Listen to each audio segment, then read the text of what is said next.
From this point forward, probably I'll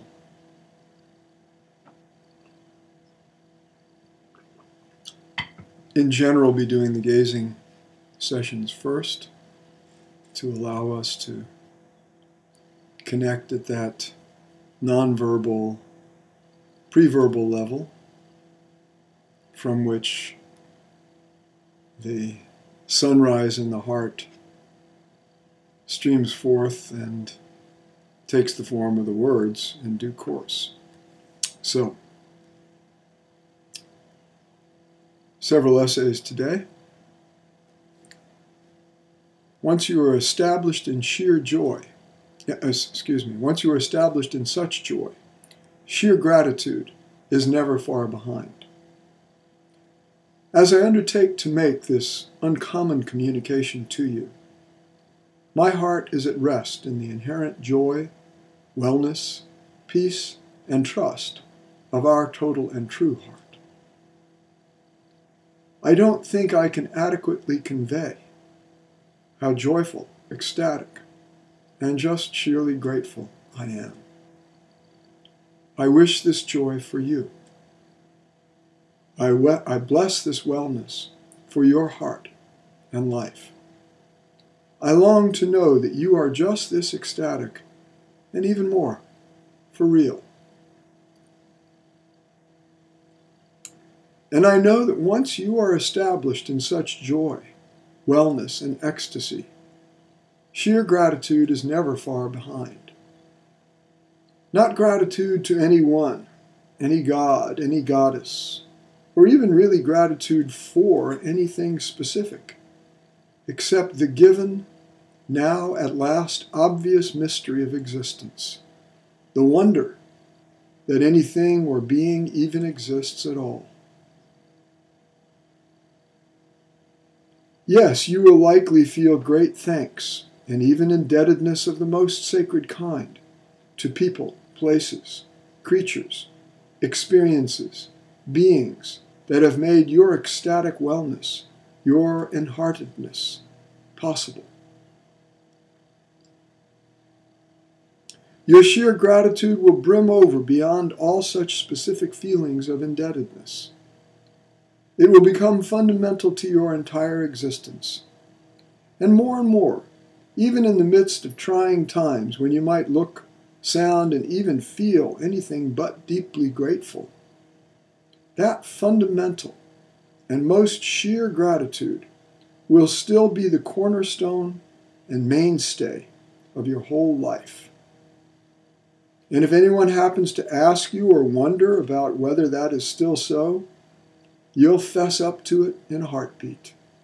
You won't even have to think about it for a millisecond, because you'll know. You'll simply know how inconceivably blessed we are, each and all. Truly, truly, truly.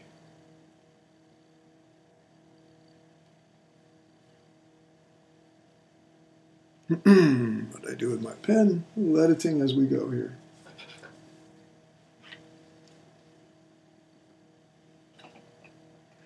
It's funny, misplaced it.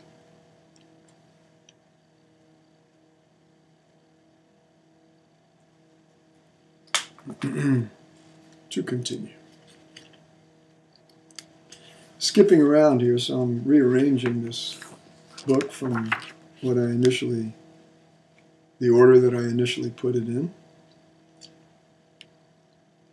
If you recall, we're still in part 1, which is simply titled The Sun in Our Heart. This essay is titled Feeling, Knowing, Being, the Sun in Your Heart does not immunize you from life's ills, pains, and misfortunes. Many of us cannot help but expect or hope that coming to feel, know, and even be such a radiant presence will surely immunize us from life's ills, pains, and misfortunes.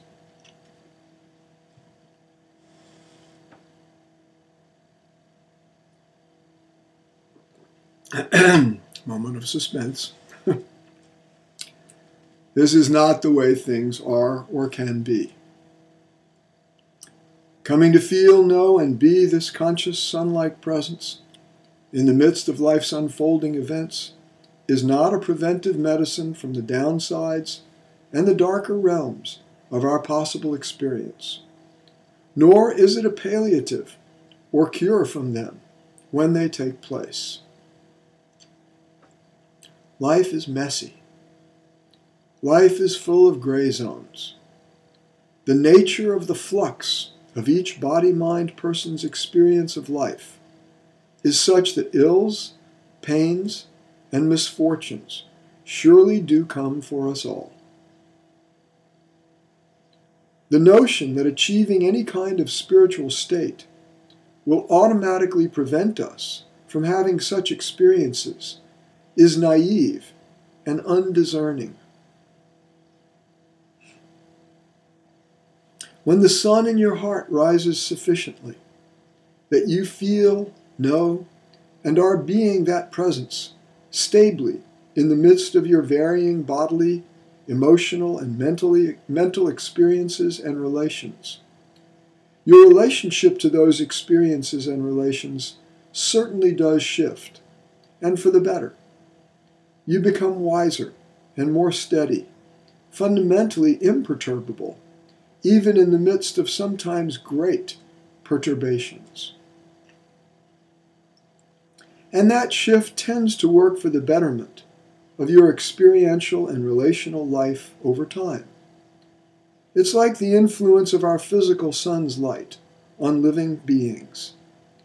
If in other ways conditions are appropriate, the sun's rising on any given day will tend to help plants grow and flower, warm the bodies of living creatures, and in general sustain the development of sentient beings. Moreover, in the course of long cycles of time, the repetitive rising of the sun, along with its setting and the resulting cycles of darkness and lightedness here on the planet, tends to activate more complex and vibrant evolutionary expressions in all living creatures.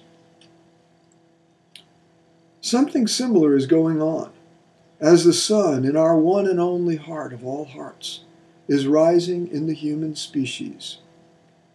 On any given day, the increase of that sun's light in our lives tends to work for the better. Over long cycles of time, moreover, we are trending toward greater evolutionary expressions, even though sometimes it doesn't look that way. But in the meantime, and over your own life's time, do not expect that feeling, knowing, and being that sun in your heart of hearts is going to prevent you from the ills, pains, and misfortunes that life can and will bring your way. A short one here that right now is just simply the title and one line. And this is a quotation. Nobody's perfect. It's what you do with the imperfections that counts. And then I just write here, this is one of Linda Ma's favorite sayings. More to come.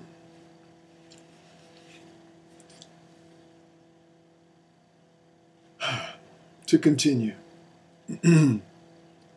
Nobody's heart is superior to anybody else's. Nobody's. Now, this is heart with a capital H, even though it's one and only. But you'll see I address this. Nobody's. And specifically, nobody's heart is superior to yours. If you tend toward more self-inflation than toward self-negation, it might be more the point to say, nobody's heart is superior to yours, and your heart is not superior to anybody else's either. Superiority and inferiority, being better or being worse, having greater or lesser qualities and attributes, does not pertain to the realm of the one and only heart. In this domain, we are all absolutely equal.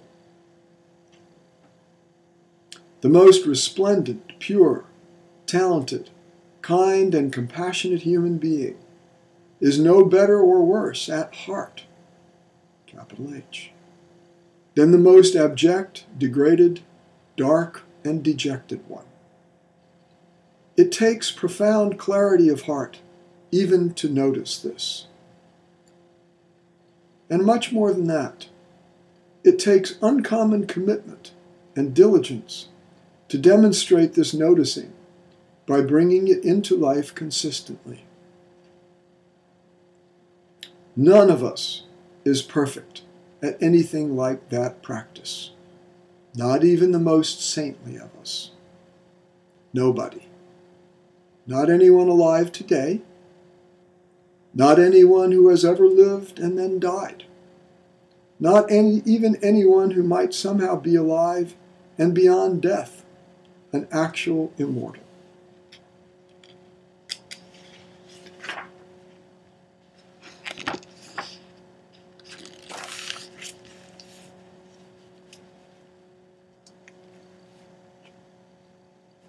And the last one for today. Each body, mind, soul is a unique refracting prism for the light of the one and only heart. If it is indeed the universal life energy and transcendental awareness or intelligence that abides in and as the one and only heart of every heart, then that very heart is the same in us all, being us all, living us all. And if that is so, then it appears to be the case that each body, mind, soul, each total organismic person, is something like a unique refracting prism for the light of that one and only heart. At the core, in our heart of hearts, we are one and the same. We are only. In every other respect, we are utterly unique, irreplicable, distinctive, an event and process like no other in all of nature. Celebrate, honor, and marvel at our sameness at the heart, and cultivate, clarify, and express your utter uniqueness. Do this while respecting that same mystery in all others. Collaborate with them in all ways that may be given to you to explore. Let us all do these things and find out where they may lead us.